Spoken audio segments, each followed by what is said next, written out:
10ویں محرم اسلامی تاریخ میں نہیں بلکہ انسانی تاریخ کی وہ تاریخ ہے جسے کبھی فراموش نہیں کیا جا سکتا ہے۔ آج ایک بار پھر یہ تاریخ آئی ہے تو اپنے ساتھ یادوں کا کبھی نہ ختم ہونے والا سلسلہ بھی لائی ہے۔ 10 محرم کو کربلا کی تپتی زمین پر پیغمبر اسلام کے نواسے حضرت امام حسین اور آپ کے ساتھیوں نے ایسی قربانی پیش کی جس نے یزید ہی نہیں بلکہ یزیدی سوچ کو ہمیشہ کے لیے دفن کر دیا۔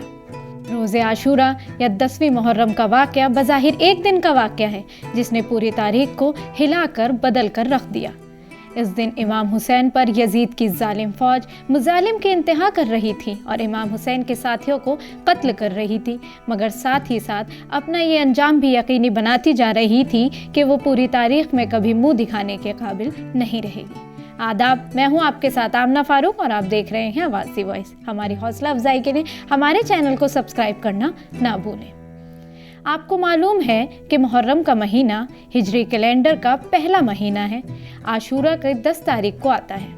عاشورہ مسلمانوں کے لیے تاریخی اور مذہبی اہمیت کا حامل ہے، جسے اسلام میں سب سے خاص دنوں میں سے ایک سمجھا جاتا ہے۔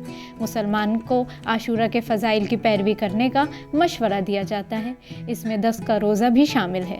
محرم الحرم میں قرآن پاک کی تلاوت کرنا، ذکر کرنا، زیادہ سے زیادہ سلام کہنا، اللہ کے نام پر صدقہ یا زکوٰۃ دینا اور اچھا انسان بننے کی کوشش کرنا ہے۔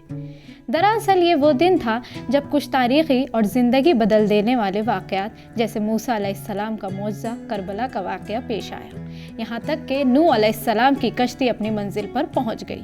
نبی اکرم صلی اللہ علیہ وسلم نے اپنی زندگی میں متعدد مواقع پر اپنی امت کو 10 تاریخ کو روزہ رکھنے اور صدقہ کرنے کی تلقین کی۔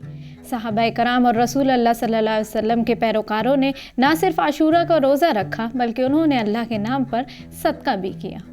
روایت کرتے ہیں کہ رسول اللہ صلی اللہ علیہ وسلم نے عاشورہ کے دن صدقہ کرنے اور روزہ رکھنے کے بارے میں فرمایا، جس نے عاشورہ کا روزہ رکھا گویا اس نے پورے سال روزہ رکھا، اور جس نے اس دن صدقہ کیا وہ پورے سال کے صدقے کے برابر ہے۔